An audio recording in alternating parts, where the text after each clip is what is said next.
Bueno, la grabo desde ahora, disculpen. Se me Porque uno de los chicos, Leandro, nos Sí. mandó un mensaje que se le cortó la luz en la casa a Ah, Di Girolamo y no podía entrar. no podía entrar. Bueno, la estoy No. grabando a partir de ahora.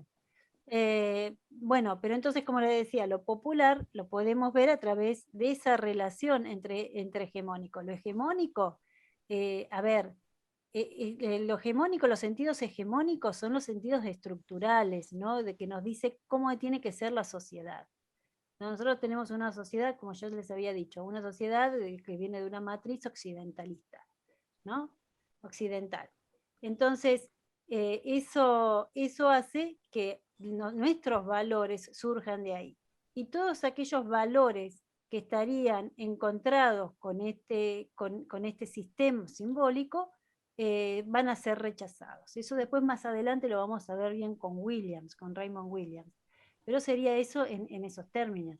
Entonces, un poco Velasco habla de todo eso, dice, bueno, que son las culturas populares solo se pueden entender si nosotros entendemos que estamos en sociedades con estructuras, digamos, jerarquizadas, donde hay determinados procesos históricos donde se impusieron determinadas maneras de ser y vivir. Y aquellos que no acuerdan con esas maneras de ser y vivir suelen ser excluidos, ¿no? O o incorporados, pero desde otros lugares, desde otras maneras. A ver, vamos a tratar de ponerlos como ejemplo en esta relación entre cultura popular y cultura hegemónica. A ver, Eh, sí. no, yo justo le iba a preguntar si yo elegí el tema de Mm, que no dejaban entrar las banderas de Evita a la cancha de la Previde, no ujú. dejó entrar unas banderas de Evita y unos bombos a la cancha de Banfield y la cancha de Sarmiento.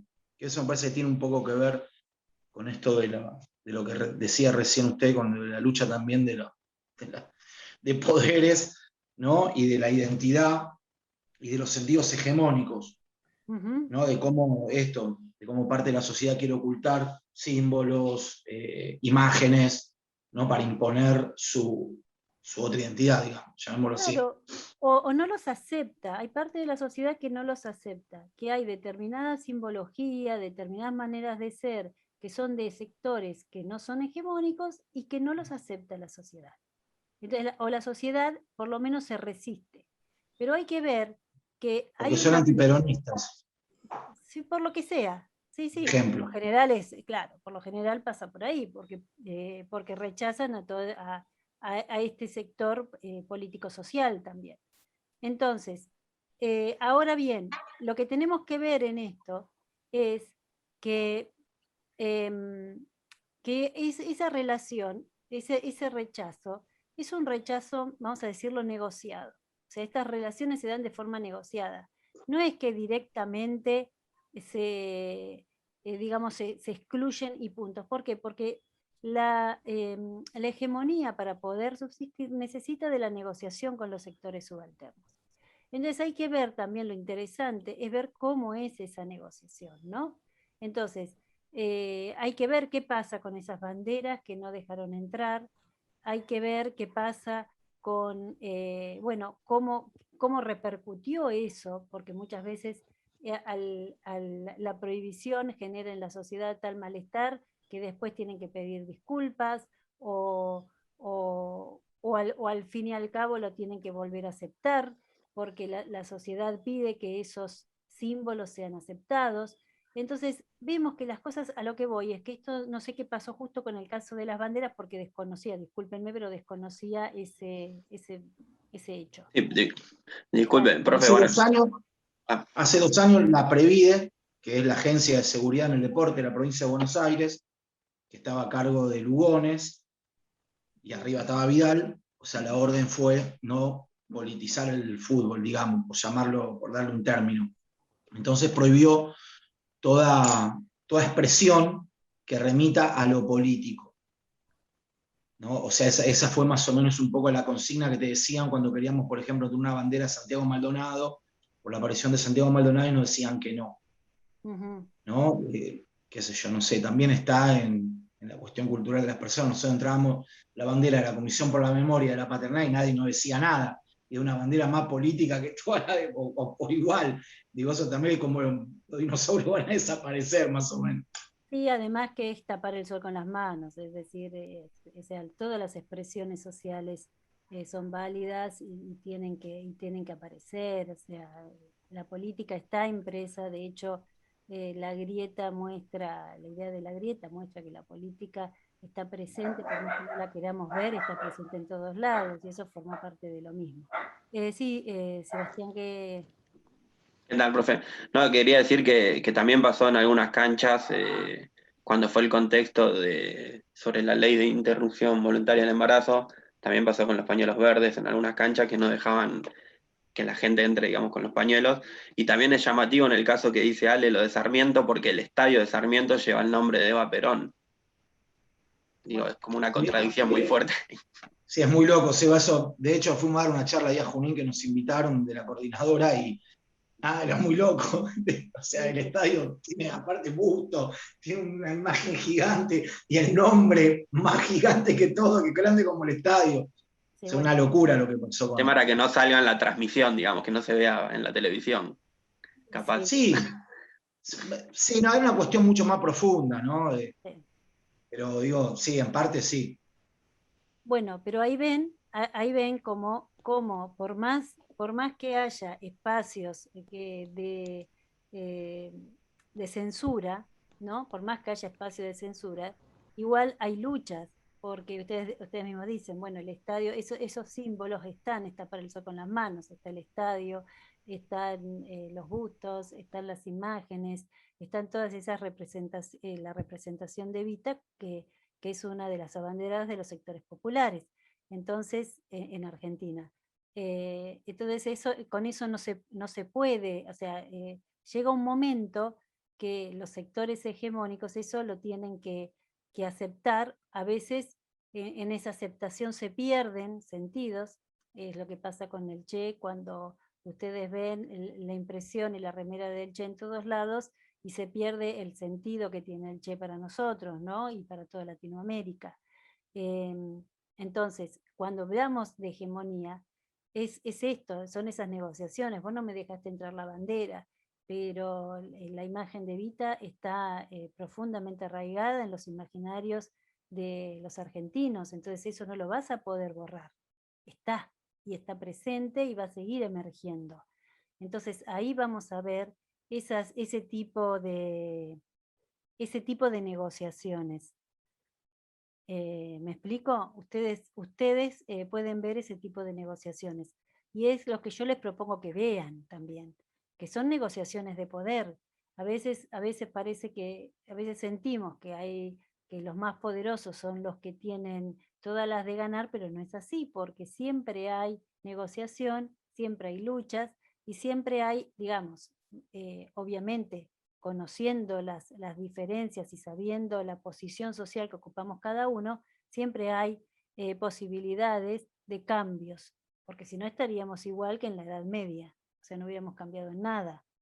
Pero el cambio se produce por estas luchas sociales, no unas grandes, no la gran revolución necesariamente, sino esas luchas cotidianas de la sociedad. Por eso es importante ver estos procesos, ¿no? Que pasa mucho con la lucha de la mujer. Bueno, una de las abanderadas de la lucha por la mujer es Evita también. O sea que ustedes ven cómo convergen en un mismo símbolo un montón digamos, un montón de procesos de lucha. Entonces, a mí lo que me interesa que vean cuando ven cultura popular ¿no? Y la relación de la cultura popular con la hegemonía, quiero que vean que es una relación negociada, donde todos pierden algo y todos dan algo, ¿no? Obviamente las pérdidas mayores lo sufren los sectores más desamparados, eso desde ya, pero, pero siempre tienen alguna herramienta para poder pelearla, para poder cambiar su situación. Y el fútbol es una ventana para ver eso, una ventana muy importante, el fútbol, el deporte en general.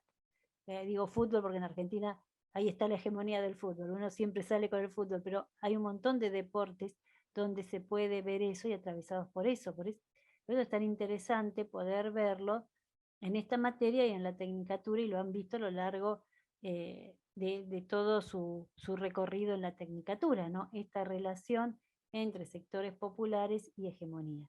Y una cosa que me pareció interesante de Velasco es que habla del proceso de popularización como un proceso más mediático. Perdón, de popularidad, no popularización, perdón, de popularidad como proceso más mediático. ¿Por qué me interesó esto? Porque muchas veces nosotros confundimos lo popular con la popularidad, que son dos cosas diferentes. Qué sé yo, el programa de Tinelli tiene rasgos populares, pero no podemos decir necesariamente que Tinelli sea popular. De hecho, Tinelli es un empresario, ¿no? Ahora, y muchas veces su programa no es popular, porque bailan y todo, y es a veces una vitrina de determinado sector social que no es el popular, que no tiene acceso a esa vitrina, por más que la vea en la participación. Entonces, hay determinadas figuras que son populares y que tienen popularidad, pero por la influencia de los medios, que no quiere decir que sean populares. Nosotros cuando hablamos de una persona popular es que tiene una raigambre popular. Maradona, ¿no? Con todos los bemoles que tuvo Maradona a lo largo de su historia. No se puede negar que es una persona popular de arraigo popular, que tal vez no pasa con otros jugadores que sí son significativos y que han llegado, como por ejemplo el caso de Messi, no tiene esa impronta porque no tiene ese desarrollo y ese arraigo popular que tiene sí Maradona. ¿Me explico?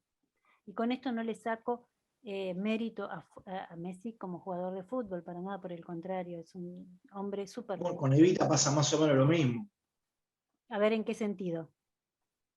¿no? En el sentido de lo popular y de la popularidad de Evita, que la bandera de los pobres, digo, Sí, no, igual que Maradona, digamos, trasladamos a la política y al fútbol y Evita de la Maradona, claro, digo, más o claramente. menos.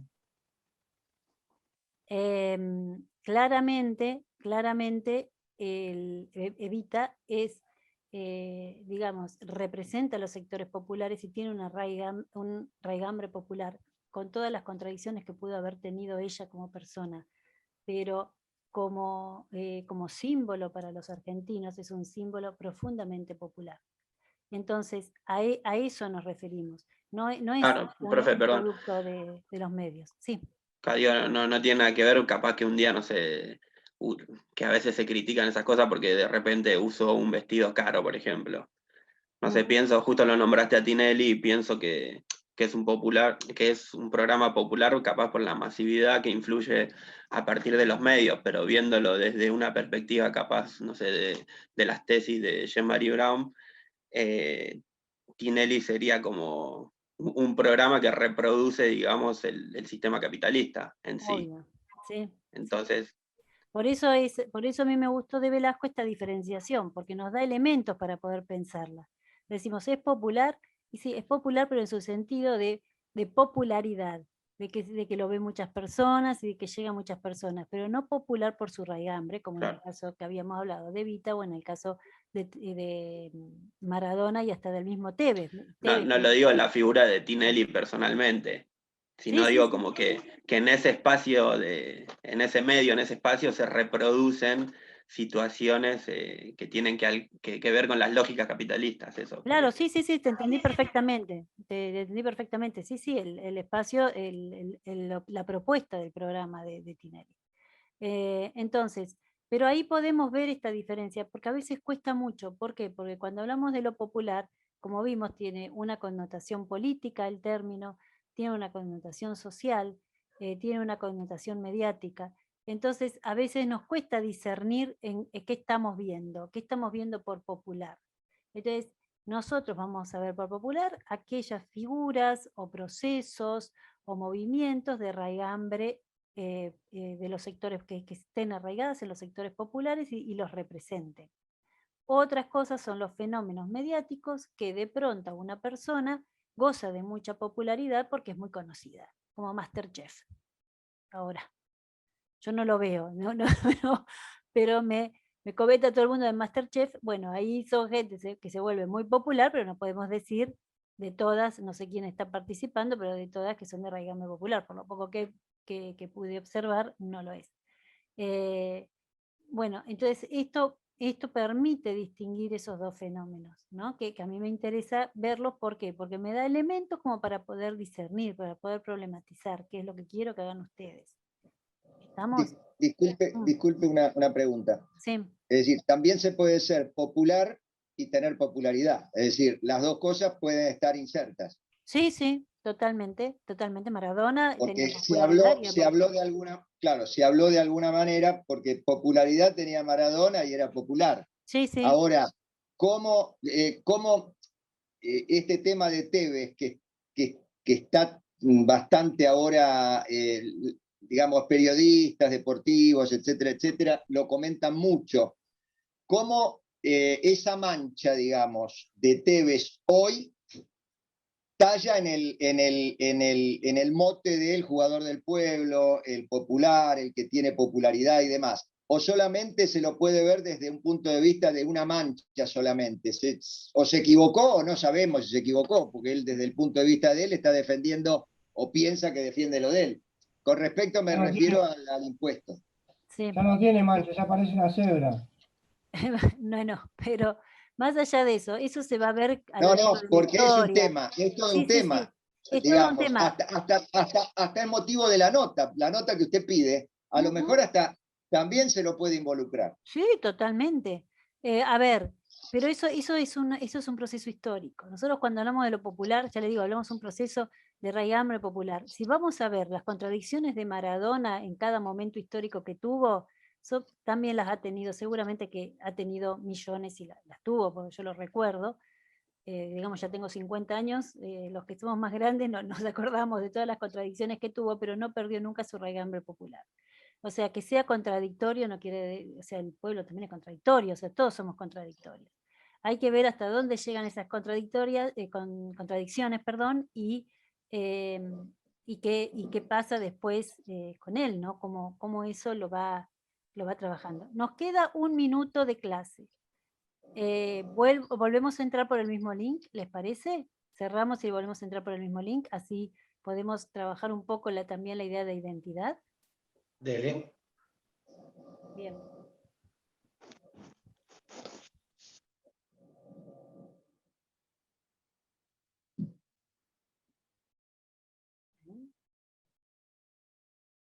Yo no me atrevería, ya les digo, en ese caso, a dar una respuesta ahora, porque me parece que es un proceso. Ahora está bueno dar la discusión. No se puede dar esa discusión tranquilamente, es el momento de darla, con argumentos encontrados, ¿no? Pero sí, como todo, como fue la figura como fue y es la figura de Maradona, con toda la polémica que siempre lo acompañó, supongo que Tevez también tiene un poco de eso, ¿no? Tiene esa mochila que llevar también él. Habrá que ver después cómo queda, ¿no? Cómo queda a lo largo de la historia o cómo es para la gente y para lo que nos representa. Perdón, profe. Sí. Hay que ver también quién le puso el mote del jugador del pueblo. También habría que ver. No, bueno, pero en un principio Tevez era una cosa, después se fue transformando o se sacó la careta. Pero en un momento Tevez era como. Se fue macrizando, ¿no? Yo creo que siempre fue macrista, pero se iba desenvolviendo de otra forma. Y la verdad que Tevez era como jugador de aparte, Maradona siempre al lado, era como que, bueno, tenía esa cuestión identitaria del jugador del pueblo. Después, bueno, ya es historia conocida. Ojo con. Bueno, ojo pero con el dinero cambia a las personas, creo yo. O sea, no, el dinero y la fama cambia a las personas. A ver, yo lo que les voy a pedir también, vamos a para hacer este tipo de reflexiones, es no idealicemos a los sectores populares, no nos enamoremos de los sectores populares. Cuando nosotros hacemos se lo digo como analista, o sea, ustedes pueden amar a quien quieran, ¿no? Obviamente, pero le digo como analista. Yo recuerdo que cuando hice mi tesis de maestría, nosotros la trabajamos sobre programas de radio. Digo nosotras no porque tenga doble personalidad, sino porque lo hice con otra persona más. Entonces, lo hicimos un trabajo sobre radio y sobre programas, tengo que hacer admitir a otro chico, sobre programas que son, digamos que eran muy populares, ¿no? Programas de ayuda hasta sentimental, si se quiere, ¿no? Que era un psicólogo, yo lo hice en México, y eran programas mexicanos, programas de radio, y nosotros lo que veíamos era que la persona llevaba un problema y el psicólogo le daba soluciones para ese problema, y había otro programa que era el potencial humano, una cosa así, que hacía como otra, tenía una mirada más del estilo New Age, desde otro lugar. Entonces, pero nosotros lo que veíamos en ese programa, que por ejemplo iba la mujer diciendo, estoy casada, pero tengo un amante y no sé qué hacer. Entonces los tipos decían, bueno, rompa el matrimonio, si quiere el amante, váyase con el amante, y olvídese de la familia, se los digo en términos re crudos. El otro decía, no, ¿cómo voy a romper con mi marido y con mi familia? Eso no lo puedo hacer. Entonces termina siendo mucho más reproduccionista el sector que el mismo medio. El medio a veces era mucho más impugnador, y los sectores sociales, que obviamente no tenían acceso a un psicólogo, por eso llamaban ahí, que los sectores sociales que acudían o que llamaban, que se notaba que tenían otro, digamos que venían de sectores más populares. Entonces, ¿esto por qué se los digo? Porque muchas veces los sectores populares son mucho más reproductivistas que los hegemónicos, en el sentido de que por su deseo de pertenecer, por la opresión que han recibido durante tantos años, por su falta de oportunidades, por lo que sea, pues es multicausal, pero terminan siendo mucho más reproduccionistas, terminan queriendo lo que el otro, lo que no pudieron acceder. Y por eso no son ni malos ni buenos, pero pasa eso. Entonces también cuando miremos a los otros, no los miremos desde nuestra mirada, es ver qué pasa, por qué proceso pasó, o sea, mirémoslo un poco más de lo analista, salgamos, a veces es más fácil decir, bueno, es macrista, o es kirchnerista, o es de derecha, o es de izquierda, es una salida sencilla, pero la vida es mucho más compleja, y más la vida de una persona. Entonces, antes de ir poniendo el mote, que tal vez lo sea, y que lo sea, y es parte de su vida, no tiene nada de malo ser lo que sea, pero si uno no se ha autodefinido así, ir y autodefinirlo nosotros es un poco más complicado. O al menos estaría preciso, o en estos casos, empezar a hacer un análisis un poco más fino que después nos puede derivar en eso, ¿no? Decir, no, bueno, negoció o está a favor de, o le interesan estas causas y no estas. ¿Me explico? No lo digo solo pensando en Tevez, qué sé yo, no desconozco, tendría que hacer un análisis de él, pero sino en todo lo que ustedes hagan. O sea, a veces es fácil ir y poner el mote al otro, lo interesante es ver cómo es su proceso, y tal vez se autodefina así esa persona. Y acá entramos en identidad también, es cómo se autodefine esa persona. No solo como nosotros la definimos, sino cómo se autodefine, ¿no? Entonces, un poco pensarlo, con esto, ojo, no estoy haciendo una defensa de Tevez, no me interesa hacer una defensa de Tevez. De hecho, yo soy de estudiante, o sea que a mí Tevez no me conmueve en demasía tampoco. Es el ejemplo que estoy utilizando porque viene a relucir acá. No sé de Tevez qué hará de su vida y qué quiere hacer de su vida, si sigue representando a los sectores populares o no. Pero también hay que pensar en qué estamos pensando cuando vemos sectores populares, ¿no? Que a veces los sectores populares son mucho más reproduccionistas, o son reproduccionistas, tan reproduccionistas como los hegemónicos. Obviamente que como son los que tienen el malestar social, los que no tienen acceso, son los que tienen que salir a la calle a luchar y a pedir también. Y eso les produce profundos cambios también, las mismas necesidades sociales. Pero con esto le quiero decir que es mucho más complejo, que tratemos de ver la complejidad, ¿no? Porque si no cerramos la conversación, dice, bueno, es esto, bueno, ya está, no podemos seguir cambiemos de tema, cambiemos de ejemplo, ¿no? Es esto o es el otro. Y tendemos a cerrar, en vez de abrir la cabeza, la tendemos a cerrar con esas, digamos, con esas definiciones tan tajantes. Bueno, entonces esto también nos lleva a pensar en las identidades, más ahora en esta sociedad que les gusta esa definición, porque todos terminamos, o sea, todos hacemos eso ahora porque estamos en un espacio reflexivo. Entonces es importante reflexionar sobre sobre todo lo que hacemos, porque nuestro espacio es ese. Y por suerte lo tenemos porque la verdad que son muy pocos los espacios de reflexión que hay en la sociedad, así de que por lo menos relajémonos y reflexionemos. Aprovechemos, porque no vamos a tener muchos espacios para eso. Entonces, lo que les propongo es también ver todas estas problemáticas que estuvimos viendo con culturas populares, cómo nos va llevando, que ustedes mismos han visto, cómo nos ha llevado al término identitario, ¿no? De decir, bueno, ¿qué es esa persona? En el caso de que, ¿qué es?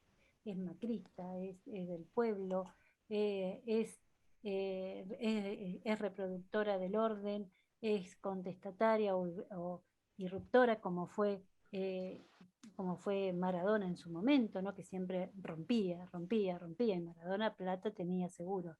Eso lo sabemos. No es solo por una variante económica, digamos. Entonces, ahí podemos poner a pensarnos también en términos identitarios. Entonces, decir, ¿cómo identidad? Cuando hablamos de identidad es cómo somos en relación a otros, cómo nos autopercibimos nosotros mismos y cómo nos perciben los demás, ¿no? ¿Mm? Entonces, eso también ¿por qué es importante? Porque la base de la identidad está en el reconocimiento. Si ustedes no tienen un reconocimiento en ninguna parte en ningún ámbito de su vida, entran en depresión. ¿O no? Necesitan. Si no es un reconocimiento, si no tienen el reconocimiento en la familia, no tienen el reconocimiento en el trabajo, no tienen reconocimiento en el estudio, no tienen reconocimiento en los amigos. Siento como que, bueno, me tiro en la cama, no me levanto más. Un poco así. Entonces, es importantísimo para la persona en sociedad tener reconocimiento, ¿no? Que sus pares lo reconozcan. Entonces, ahí es, por eso, cuando hablamos de identidad, si bien la identidad está definiendo a un sujeto, ¿no? Está definiendo a un ser, al ser, lo que somos creativos y diferentes, pero ese somos se construye en sociedad, en relación con la sociedad. Eso es lo importante de la identidad, ¿no? Y a su vez, esa noción de identidad, además de ser relacional, porque la construimos en nuestras relaciones sociales, esa identidad también tiene tiempo y espacio. Ocupa un tiempo y un espacio, lo que hace que nos muestra que también es un proceso de construcción, ¿no? Porque una cosa es lo que somos hoy y otra cosa lo que fuimos ayer. No sé si hay alguien acá que es del interior del país o son todos de capital. Yo viví mucho tiempo en Jujuy, casi toda mi secundaria y parte de mi primaria. Bárbaro. Entonces, vos que cuando volviste de Jujuy, cuando volviste a Capital, ¿no sentías que como que, a ver, o con tus amigos, ahora que estás en Capital, con tus amigos de Jujuy, ¿no te dicen que cambiaste? Que estás cambiada, Sí, que sos sí, capitalina, sí. ¿no te tiran así como, no que te bardean un poco? En ese Sí, sentido. a veces sí. A veces le daba miedo hablarme cuando estoy allá, les da miedo hablarme. Porque tienen miedo a mi reacción. No sé por qué, pero bueno. Mira, bueno, ahí vos ves que ahí mira cómo juega un principio identitario. Vos cambiaste, pero los otros no aceptan ese cambio, le tienen miedo a ese cambio. Entonces, ves que tu espacio de referencia en realidad te está haciendo un reclamo, diciéndote, vos te cambiaste, vos no sos como eras antes. Entonces, te cuesta volver a entrar hasta que volvés seguramente a entrar en sintonía con tus amigos de Jujuy y después eso pasa, pero al principio seguramente que hay una tensión. ¿Por qué? Porque los grupos también te tienen, vos para poder incorporarte a un grupo, ser parte de un grupo, ese grupo te tiene que dar su reconocimiento. Si no te da el reconocimiento, por más que quieras participar, no entras. ¿Me explico? Por eso decimos que la identidad es un proceso de autorreconocimiento y heteroreconocimiento, de autopercepción y heteropercepción. Es cómo me percibo yo, pero también cómo me percibe el entorno. Si a mí el entorno me ve como rara, como diferente, yo me voy a empezar a sentir rara y diferente, aunque en un principio no lo haya sentido. ¿No es cierto?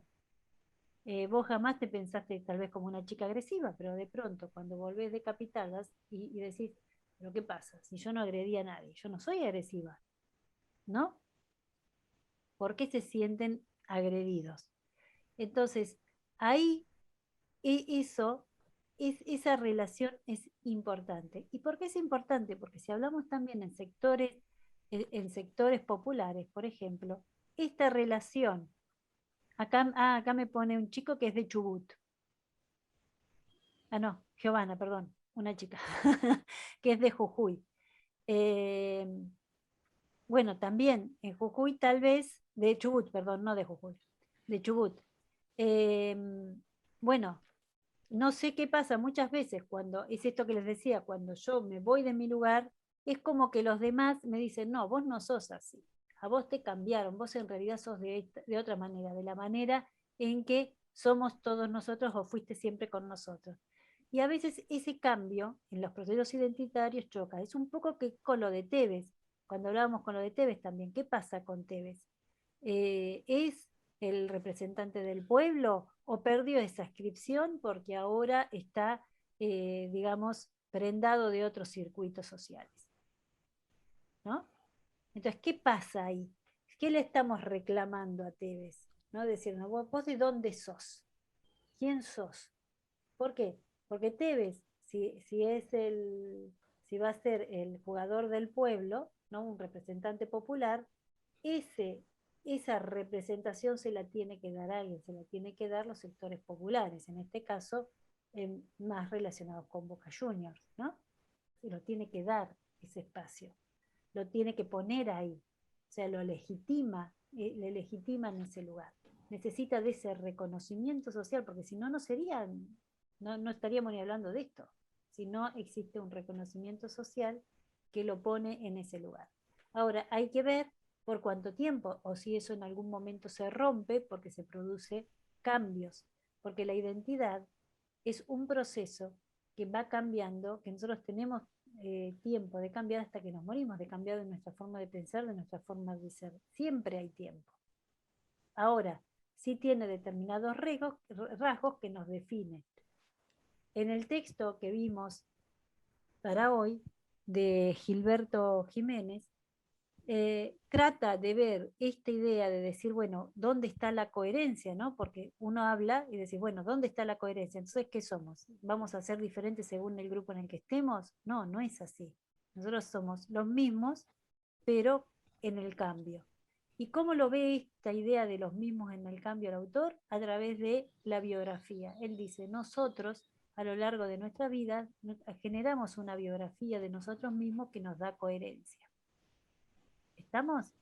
Nos narramos a nosotros mismos.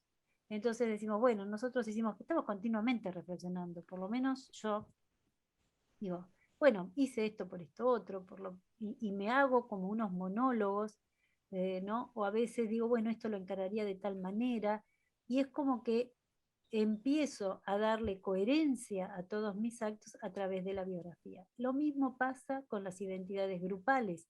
Las identidades grupales, los grupos, tienen su historia. Ustedes se reúnen con sus compañeros del secundario y tienen su historia. De hecho, se terminan hablando siempre de las cosas del secundario. No, de la huevada que han hecho en el secundario. El que se rajó, el que no se rajó, el que era más, qué sé yo, más díscolo o no, no sé, lo que sea. Lo mismo cuando hablamos de las diferentes instituciones, cuando hablamos de las madres, tienen toda una historia, tienen una historia que les da una identidad, que le da una coherencia en su trayectoria.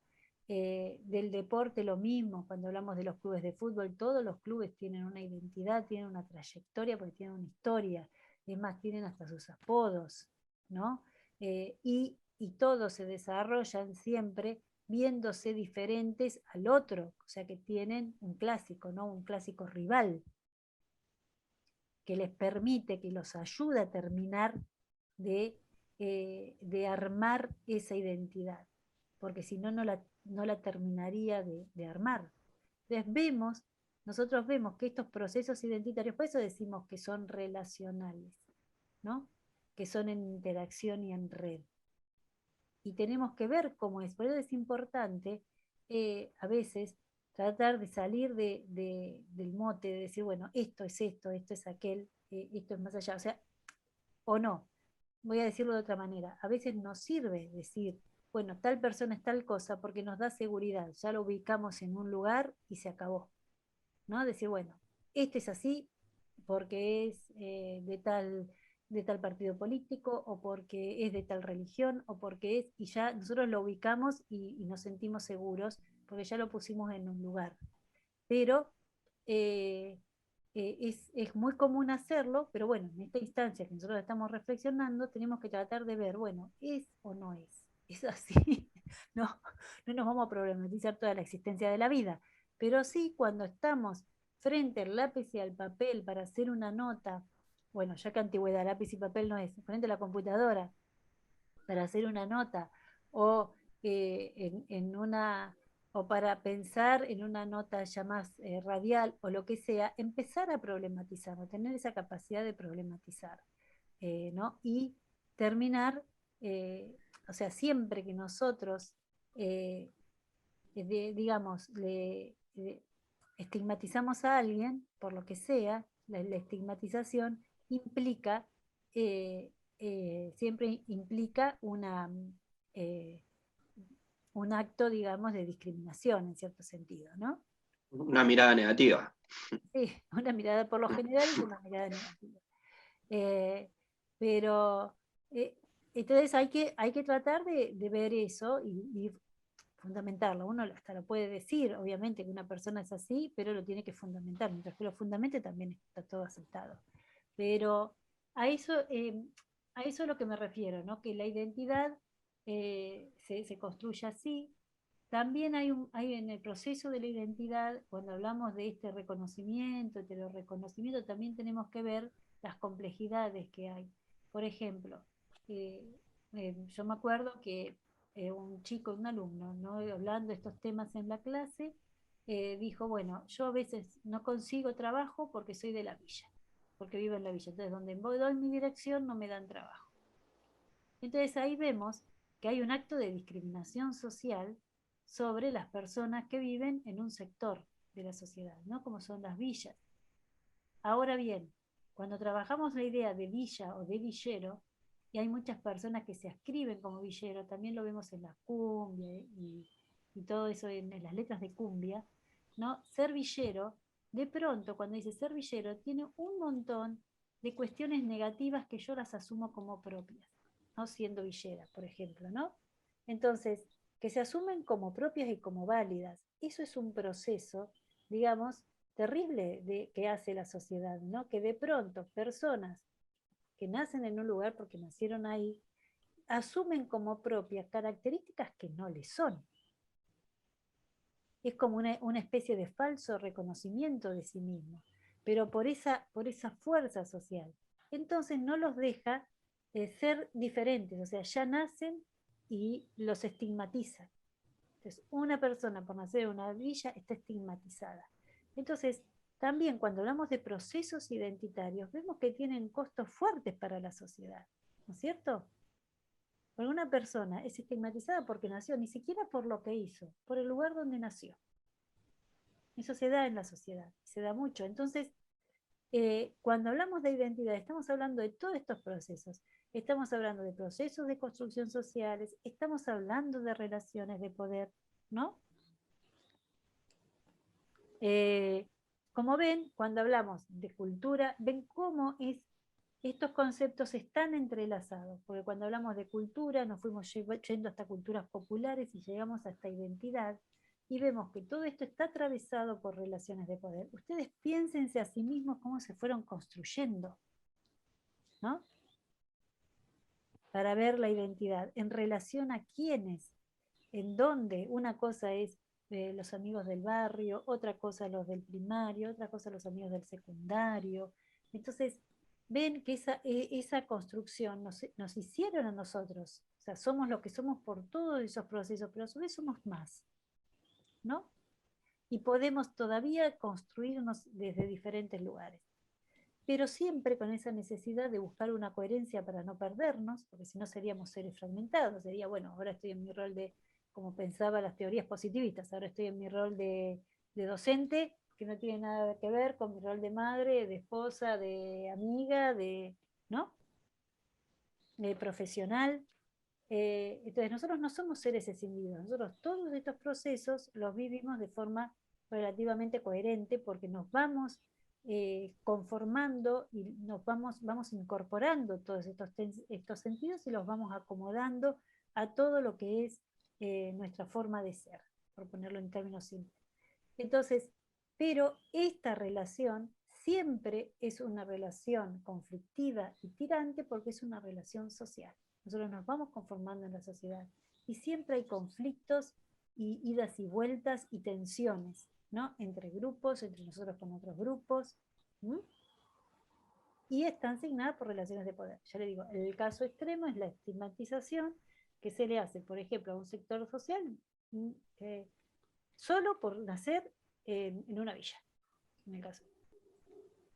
O sea, ni siquiera es por algo que hizo, sino porque nació en una villa, por el lugar por su dirección. Entonces, esta es la importancia de ver. Cuando hablamos de identidad, hablamos de este tipo de construcciones, de estas complejidades y de construcciones complejas. Por eso es que lo que les pido es que reflexionen, es que se pongan ejemplos cuando lean. ¿Estamos? Sí, profe, a mí siempre se me viene, digo, capaz que es un ejemplo bastante clásico, pero la construcción con la que llegamos cada uno, no sé, me pasó ahora en la facultad. Digo, es algo histórico que nos pasa, yo qué sé, desde el colegio, pero que cada uno llega con su historia a la facultad y bueno, en base a esa relación nos vamos conociendo, cada uno se presenta, qué sé yo, cuenta cómo fue su llegada y son todas diferentes las historias de cada uno. Claro. Y sí, ahí tenemos procesos diferentes. Todos llegamos, pero llegamos a un mismo lugar y nos empezamos a relacionar desde ahí y aprendemos un montón del otro, ¿no? Yo me acuerdo que siempre lo cuento, cuando empecé periodismo, yo entré en periodismo en el 89, en la licenciatura. Y a mí lo que me dijeron, uy, vas a ser una zurdita. Nada más que por haberme inscrito en periodismo. Pero la familia siempre tan acogedora. Pero bueno, después quedó en anécdota de familia, ¿no? Más vale. Pero era ese el miedo, ¿no? Que sea zurdita. Pero ahí ven cómo está estigmatizado la estigmatización social que se le hacía. Estoy hablando del 89, chicos, o sea, es bastante, algunos no sé, capaz que ni nació, y la estigmatización que se le hacía a una institución, ¿no? A una universidad, y bueno, ahí tienen para analizar un montón de cosas. Pero bueno, la idea, terminé dando culturas populares, así que tal vez hayan tenido un poco de razón. Pero bueno, el tema es ese, ¿no? De ver estas complejidades y estos problemas desde ese lugar. Bueno, nos quedan 10 minutos. ¿Alguna pregunta? Sí, una pregunta, profe. ¿Tenemos que hacer una editorial o una nota periodística? Bueno, es una nota periodística de tipo editorial, era, ¿no? A ver, esperen que me fijo bien cómo lo dice. Acá tengo la Sí, es consigna. editorial. Sí, de tipo editorial. O sea, de tipo editorial. De tipo editorial. Claro, un es como, título, un comentario y después digamos, claro, una introducción y el cuerpo, digamos. claro, es como la editorial, recuerden que es cuando habla el medio, ¿no? La editorial se hace, que es la palabra y la voz del medio. Por lo general se puede escribir hasta en primera persona o en un nosotros incluido, ¿no? Sin firma. Como periodistas. ¿Mm? Sin firma. Claro, es similar a la nota, de opinión, similar, tiene sus diferencias, pero tal vez con un nosotros inclusivo la puedan hacer. Nosotros, o sea, como si fuera hablando por el grupo que los representa. También puede ser una nota editorial, ahora que hay muchos canales de periodistas, una nota editorial que tengan que hacer para su propio canal. ¿No? Ahora, la nota de opinión generalmente se hace en tercera persona porque lleva firma. No, a veces se puede narrar en primera persona y lleva firma. O sea, eso también depende del estilo del periodista. Pueden ponerse en una nota de opinión, qué sé yo, para mí se puede escribir tranquilamente en primera persona. Por lo general se escribe en tercera persona y firmado, pero bueno, también, o a veces puede ser en un nosotros inclusivo también, firmada. Pero es ustedes como medio, como que hablan, cuando hacen la nota editorial, es la voz del medio la que está hablando. Hay que ver cómo baja el editor, digamos, cuál es el eje editorial de ese medio. Claro. Por ejemplo, claro. qué sé yo, no quiero poner ejemplos, ¿no? Porque si no entramos en la polémica. ¿Qué le dice Clarín, por ejemplo, o Kirchmann a, qué sé yo, algún periodista para hacer una nota sobre la política actual?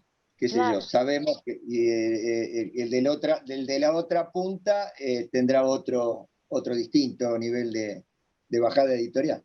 obvio. Eso sí, a lo que vamos con una nota editorial acá, lo que les ponemos nota editorial es para ver diferentes también formatos periodísticos, ¿no? Y ver bien al tanto en el que están los formatos periodísticos. Si a ustedes les cuesta mucho, busquen en internet notas editoriales y vean modelos. Eso lo trabajan mucho. Yo siempre cuando se escribe, y más para que tienen que escribir conciso y todo eso, por ejemplo, yo siempre recomiendo obviamente, ver los estilos y ver diferentes notas, porque hay veces que no se lee tanto como se debería periodismo en periodismo, ¿no? A veces no leemos tanto, pero búsquense notas editoriales y vean el estilo. Y otra cosa que yo siempre recomiendo son conectores, que se hagan una lista de conectores para escribir, porque es muy importante la conexión entre los párrafos. ¿Mm? Y a veces eso cuesta. He visto, nunca los he leído a ustedes, pero en otros años veo que cuesta mucho el conector. Entonces, con una lista de conectores, ustedes en la redacción les hacen una redacción mucho más fluida. Por ejemplo, pequeñas ¿A qué se cositas. refiere con conector? Y conectores es, como No saltar de decíamos, temas, no estar hablando del gol de Tevez y de golpe y porrazo, dice, y en lo que pasó en la otra área, entonces nos vamos de tema hasta no cerrar ese, no deberíamos pasar al otro tema. claro, Algo así. claro, el conector es cómo se conectan las ideas entre unas y otras, ¿no? Entonces digo, por ejemplo, cómo se puede leer, o cómo se puede interpretar, y ahí empezamos, o sea, cuando venimos de una narración, decimos, bueno, cómo se puede interpretar, o cómo se dijo, o, no sé, eh, cómo se estableció. Está bien, perfecto. Diferentes conectores. Cuando lean, fíjense cómo conectan los párrafos. O en primer lugar, si ustedes dicen en primer lugar, que haya un segundo o un tercero, mínimo, porque si no queda un primero solo. Entonces, hay cuestiones que tienen que ver con la redacción que tienen que empezar a pulirla, y que no sé el caso, ya les digo, no sé el caso de ustedes, esto lo digo porque me he encontrado con muchos problemas en ese nivel, que es de muy simple resolución, ¿no? A veces con una lista de conectores, puedo establecer bien la relación entre ideas, ¿no? Entre los diferentes párrafos o las diferentes ideas, o si hay dos ideas dentro de un mismo párrafo. ¿Mm? Bueno, ¿alguna pregunta con respecto al material que estuvieron viendo hasta ahora? Nos quedan 4 minutos. Una preguntita, el tema de la asistencia, volviendo a lo del compañero que Sí. preguntó sobre la asistencia. Es la pregunta, que es una sola pregunta de Jiménez, ¿no? Que son 3 opciones. Sí, las ¿En asistencias... virtud de que las entidades sociales las analiza en virtud de que son superiores a las identidades individuales? Por ejemplo, si fuera esa la... Claro. Son unos... No, porque hay 2 comisiones y como esto es de 2020 aparentemente, porque yo veo, la pregunta es esa la página, digamos, donde tenemos que ir? Sí, ¿O hay otra? No, ustedes tienen que entrar siempre en la comisión que le corresponde y ahí está todo el material, comisión de la tarde, y ahí está el material. Sí, pero digo porque es de 2020, porque yo, por ejemplo, Sí, Gaby, es esa. voy hasta arriba y ¿cómo se llama? En la clase que está grabada usted diciendo, pero es del año pasado. Claro, porque usamos el mismo formato, Plataforma. la misma plataforma, sí, y usamos las mismas, digamos, al usar la misma plataforma, el mismo link. Sí, los mismos temas, programas, etcétera, etcétera. Sí, porque es lo que hicimos Gracias. el año pasado, correspondería también a este año. Pero bueno, es eso, métanse y háganla porque son una semana, la semana se corta y ya no la pueden completar y tienen el ausente. Una semana y media las estamos dejando como mucho. Así que complétenla en el transcurso de la semana, para que puedan tener el presente. O sea, es un presente relativo, no es que tenga que ser hoy, pero en la semana complétenla. Eso es un seguimiento. Yo hay ¿Vuelta para chicos leer? que no tengo nada. ¿O ¿Cómo? ¿Mandó de vuelta para leer y completar el formulario o con la presentación del Con el trabajo práctico? Con el trabajo práctico. Perfecto. Cuando hay un trabajo práctico no van a tener que llenar eso porque ya con el presente se da por la entrega del trabajo práctico. ¿Tenemos tiempo hasta el viernes para entregarlo? Sí, hasta el viernes. Hasta el viernes así me dan tiempo para mí corregirlo. Yo tengo todo el fin de semana para corregirlo y se los puedo entregar el miércoles que viene. Genial. Profe, y una consulta, cuando decías que es una noticia reciente o algo así, más o menos, ¿hay un estimado? ¿Un hecho reciente? Tiene que ser periodístico reciente, y si no es tan reciente, no importa, capaz que pueden hablar de algo mucho más general, como les decía, algo que está muy presente en el fútbol, se puede hablar y va a estar bien igual, como el caso de lo que habíamos hablado con Tevez, lo que habían hablado de deportes populares, que es como hay ciertas discusiones que son históricas, o de las barras bravas, discusiones que son históricas.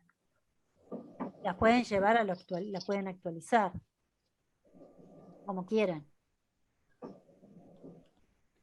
Bueno. No, pues me venía a la mente una disertación que habían tenido Cafiero, el viejo Cafiero, con Sebrelli, cuando eran los años mozos de aquellos personajes, que hablaban acerca de el fútbol, y cada uno daba su costado, digamos. Uno decía que movía masas, masas populares, grupos populares, y el otro decía que era una ilegalidad, era ilegítimo, porque ahí de alguna manera se incorporaban un montón de cosas malas, como por ejemplo la violencia, los hinchas, los barra brava, etcétera, etcétera. Esa es una discusión súper vigente, si quieren darla también.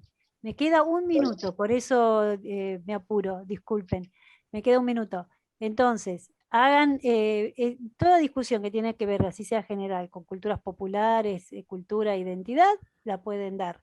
El tema es que lo hagan.